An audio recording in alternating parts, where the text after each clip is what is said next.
Hello kids, Assalamu alaikum. Today our story is about the Pied Piper of Hamelin. Hamelin town was suddenly full of rats. Rats, rats, rats!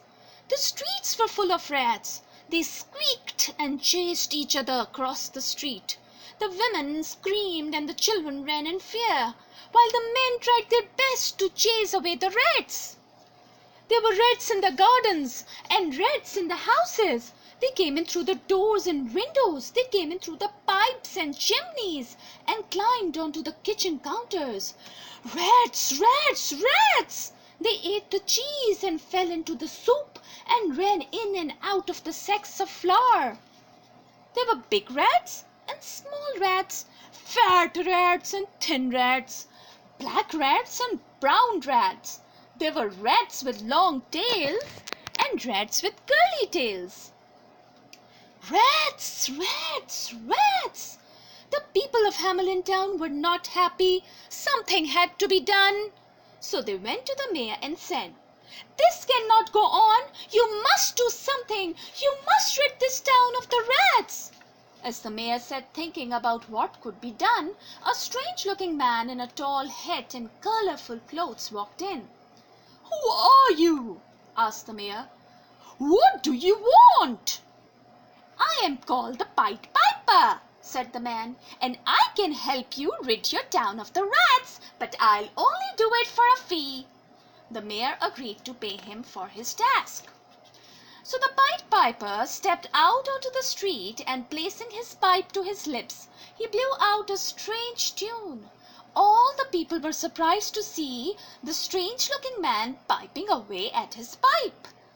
And then out came the rats. They did not want to eat anymore. They did not want to fight and bite anymore.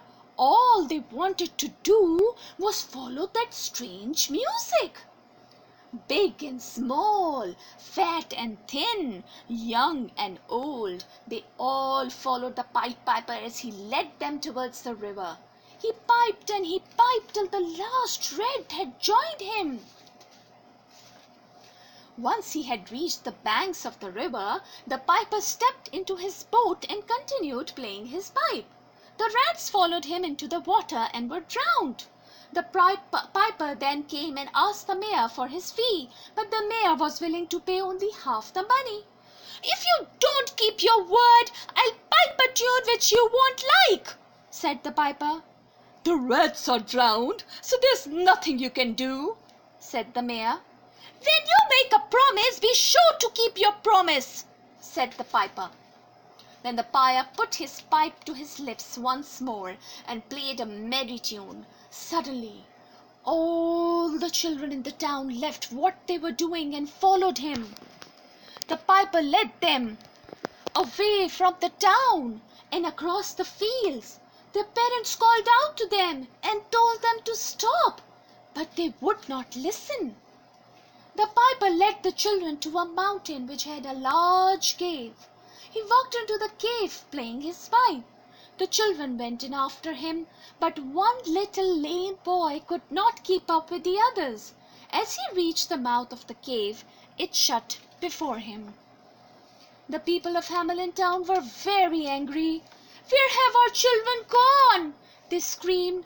"Bring them back to us, and next time learn to keep your promise." The mayor searched everywhere, but the children could not be found.